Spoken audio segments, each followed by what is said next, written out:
തകിടിയിൽ വ്ളോഗ്സിൻ്റെ പുതിയൊരു വീഡിയോയിലേക്ക് ഏവർക്കും സ്വാഗതം. എറണാകുളം ജില്ലയിലെ ആലുവയ്ക്കടുത്തുള്ള ദേശം എന്ന ശാന്തസുന്ദരമായ കൊച്ചു ഗ്രാമത്തിലെ സ്വർഗം റോഡിൽ സ്ഥിതി ചെയ്യുന്ന ക്ഷേത്രമാണ് ശ്രീ ദത്ത ആഞ്ജനേയ ക്ഷേത്രം.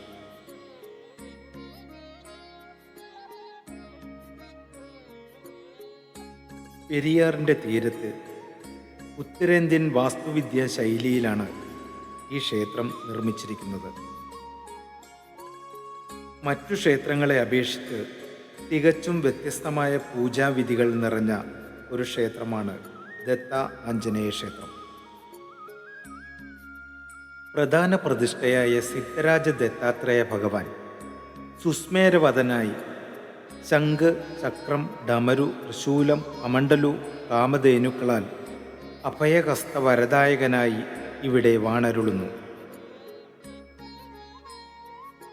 6 നേത്രങ്ങളോടെയുള്ള വിഗ്രഹത്തിന് ഭക്തരെ ആലിംഗനം ചെയ്യാൻ കഴിയുന്ന 6 കൈകളും ചേർന്ന രൂപമാണ്.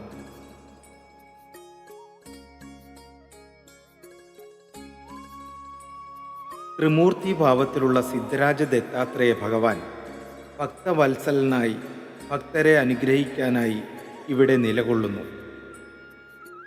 ആ കാലഘട്ടത്തിൽ ക്ഷേത്രം അറിയപ്പെട്ടിരുന്നത് ശ്രീ സിദ്ധരാജ ദത്താത്രേയ ക്ഷേത്രം എന്ന പേരിലായിരുന്നു.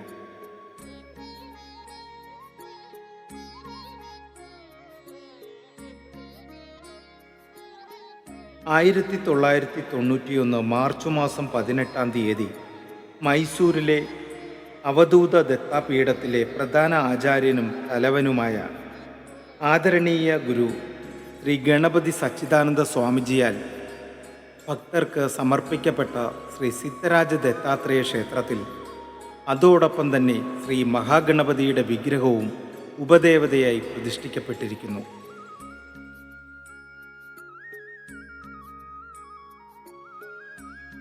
ശ്രീ സ്വാമിജിയുടെ ആഗ്രഹപ്രകാരം 1998 കാര്യസിദ്ധി ആഞ്ജനേയ സ്വാമിയുടെ ക്ഷേത്രത്തിൻ്റെ നിർമ്മാണം ആരംഭിച്ചത്. കന്യാകുമാരിക്കടുത്തുള്ള ശുചീന്ദ്രത്തിൽ നിർമ്മിച്ച ആഞ്ജനേയ വിഗ്രഹം കേരളത്തിലെ വിവിധ ക്ഷേത്രങ്ങളിലെ സ്വീകരണങ്ങളോടെ ഘോഷയാത്രയായാണ് ക്ഷേത്രത്തിലേക്ക് എത്തിച്ചത്.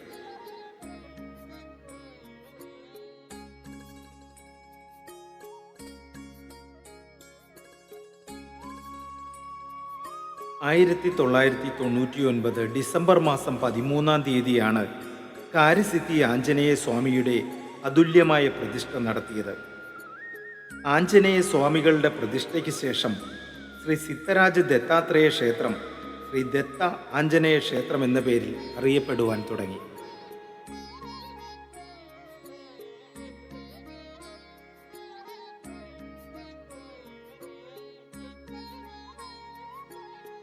സിദ്ധരാജ ദത്താത്രേയ ഭഗവാനോടൊപ്പം ആഞ്ജനേയ സ്വാമിയുടെ സാന്നിധ്യവും ക്ഷേത്രത്തിന് അതുല്യമായ ചൈതന്യം വർദ്ധിപ്പിക്കുന്നു.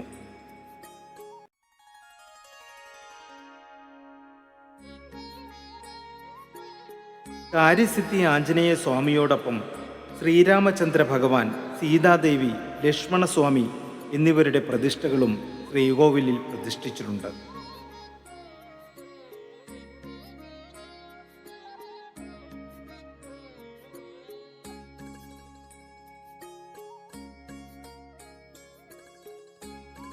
പിന്നീട് 2001 ഏപ്രിൽ മാസം 22-ാം തീയതി ക്ഷേത്രത്തിൽ നവഗ്രഹ ചൈതന്യത്തിനായി നവഗ്രഹ പ്രതിഷ്ഠയും നടത്തുകയുണ്ടായി. നാഗദൈവ പ്രീതികൾക്കായി നാഗദൈവങ്ങളുടെ പ്രതിഷ്ഠയും ക്ഷേത്രത്തിൽ നമുക്ക് കാണുവാൻ കഴിയും. ക്ഷേത്രത്തിലേക്കുള്ള മനോഹരമായ പ്രവേശന കവാടം നിരവധി കൊത്തുപണികളും ചുവർ ചിത്രങ്ങളും കൊണ്ടും അലങ്കൃതമായതും ക്ഷേത്രത്തിലേക്ക് എത്തുന്ന ഏതൊരു ഭക്തൻ്റെയും കണ്ണിനും മനസ്സിനും കുളിർമയേകുന്നതുമായ ഒരു അനുഭവമാണ് ലഭിക്കുന്നത്.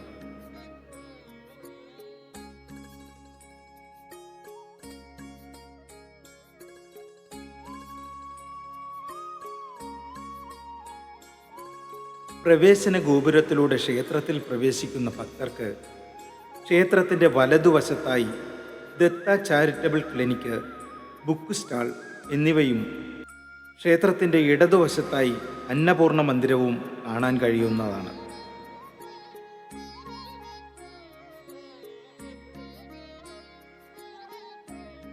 ക്ഷേത്രത്തിനുൾവശത്തേക്ക് പ്രവേശിക്കുമ്പോൾ മധ്യഭാഗത്ത് അല്പം ഉയർന്നു കാണപ്പെടുന്ന ശ്രീകോവിലിൽ ത്രിമൂർത്തി ഭാവത്തിൽ സുസ്മേരവദനായി 3 ശിരസോടെ 6 നേത്രങ്ങളും 6 കൈകളോടും കൂടി കൈകളിൽ ശംഖ്, ചക്രം, ഡമരു, ത്രിശൂലം, കമണ്ഡലു, കാമധേനുക്കളാൽ നിറഞ്ഞ ശ്രീ സിദ്ധരാജ ദത്താത്രേയ ഭഗവാൻ ഭക്തവത്സലനായി ഭക്തർക്ക് അനുഗ്രഹം ചൊരിയുന്നതിനായി നിലകൊള്ളുന്നു.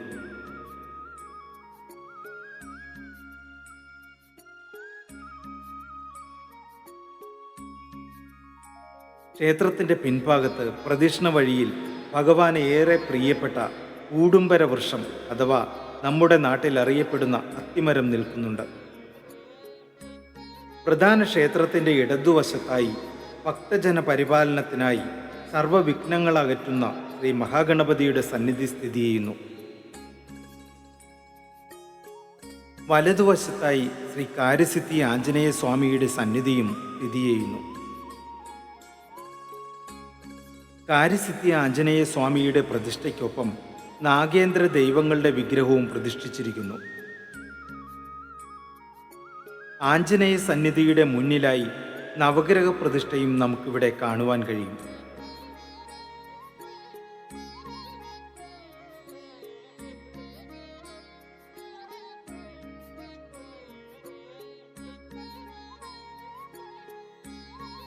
ക്ഷേത്രത്തിൻ്റെ ഇടതുവശത്തായി ഒരു പ്രാർത്ഥനാ ഹാളും ഗുരുമന്ദിരവും, അതായത് ശ്രീ സ്വാമിജി സന്ദർശന വേളയിൽ താമസിക്കുന്ന ഇടം നമുക്കിവിടെ കാണുവാൻ കഴിയും. കൂടാതെ ഭക്തരുടെ ആത്മീയമായ ശുചിത്വത്തിനായി പെരിയാർ നദിയിൽ ഒരു കുളക്കടവും നമുക്കിവിടെ കാണുവാൻ കഴിയും.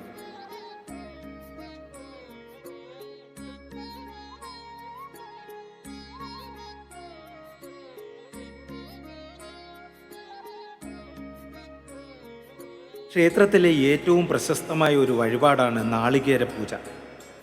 ഈ നാളികേര പൂജ നടത്തുന്ന ഭക്തർ, അതായത് മണ്ഡല നാളികേര വ്രതം നടത്തുന്ന ഭക്തർ 41 ദിവസം ക്ഷേത്രത്തിലെ പൂജക്കായി ഒരു നാളികേരം അർപ്പിക്കുന്നു. നാളികേര വ്രതമെടുക്കുന്ന ഭക്തൻ പേരും ജന്മനക്ഷത്രവും പറഞ്ഞ് കൗണ്ടറിൽ നിന്ന് രസീത് വാങ്ങി ഒരു നാളികേരത്തോടൊപ്പം ക്ഷേത്രനടയിൽ വെച്ച് പ്രാർത്ഥിക്കുന്നു. പൂജിച്ച് ലഭിക്കുന്ന നാളികേരം കയ്യിൽ ചേർത്തു പിടിച്ച് ക്ഷേത്രത്തിന് 3 പ്രദക്ഷിണം വെച്ച് നാളികേരം ക്ഷേത്രത്തോട് ചേർന്ന് കെട്ടിയിടുന്നു. നാളികേര വ്രതമെടുക്കുന്ന ഭക്തർ ഒരു മണ്ഡലകാലം അഥവാ 41 ദിവസം പൂർണ്ണ വ്രതശുദ്ധിയോടെ ഓം ശ്രീ കാര്യസിദ്ധി ആഞ്ജനേയ സ്വാമിനേ നമ എന്ന മന്ത്രം എന്നും രാവിലെയും വൈകുന്നേരങ്ങളിലും 108 തവണ ജപിക്കുകയും ദിവസവും ക്ഷേത്രത്തിൽ വരികയും ഭക്തജന സൗകര്യാർത്ഥം 41 തവണ പ്രദക്ഷിണം ചെയ്യുകയും വേണം. കൂടാതെ ഹനുമാൻ ചാലിസ, മറ്റ് ശ്ലോകങ്ങൾ, കീർത്തനങ്ങൾ എന്നിവയും ചൊല്ലാം. 41-ാം ദിവസം നാളികേര പൂജ നടത്തിയ ഭക്തർ ക്ഷേത്രത്തിലെത്തി നാളികേരം പ്രസാദമായി വാങ്ങി വീട്ടിലെത്തിച്ച് ഭക്ഷിക്കണം.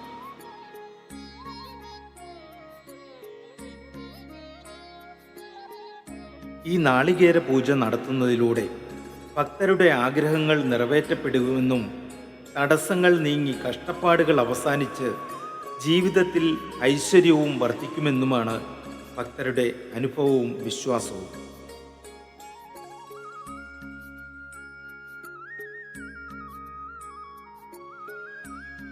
അഭീഷ്ട കാര്യസിദ്ധിക്കും ആത്മശാന്തിക്കുമായി അനേക ഭക്തജന സാഗരങ്ങളാണ് ഓരോ ദിവസവും ഭഗവത് ചൈതന്യം നിലനിൽക്കുന്ന ശ്രേഷ്ഠമായ ഈ ക്ഷേത്ര സന്നിധിയിലേക്ക് ഒഴുകിയെത്തിക്കൊണ്ടിരിക്കുന്നത്.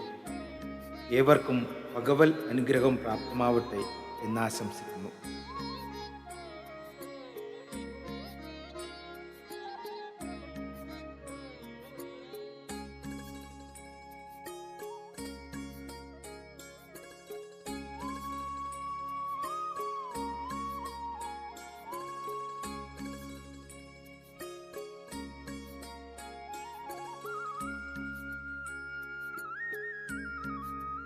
ഈ വീഡിയോ നിങ്ങൾക്കിഷ്ടപ്പെട്ടെങ്കിൽ ലൈക്ക് ചെയ്യുക, കമൻറ്റ് ചെയ്യുക, ഷെയർ ചെയ്യുക. ഈ ചാനൽ ഇതുവരെ സബ്സ്ക്രൈബ് ചെയ്തിട്ടില്ലെങ്കിൽ സബ്സ്ക്രൈബ് ചെയ്യുക. തൊട്ടടുത്ത് ബെൽ ബട്ടൺ കൂടി പ്രസ് ചെയ്യുക.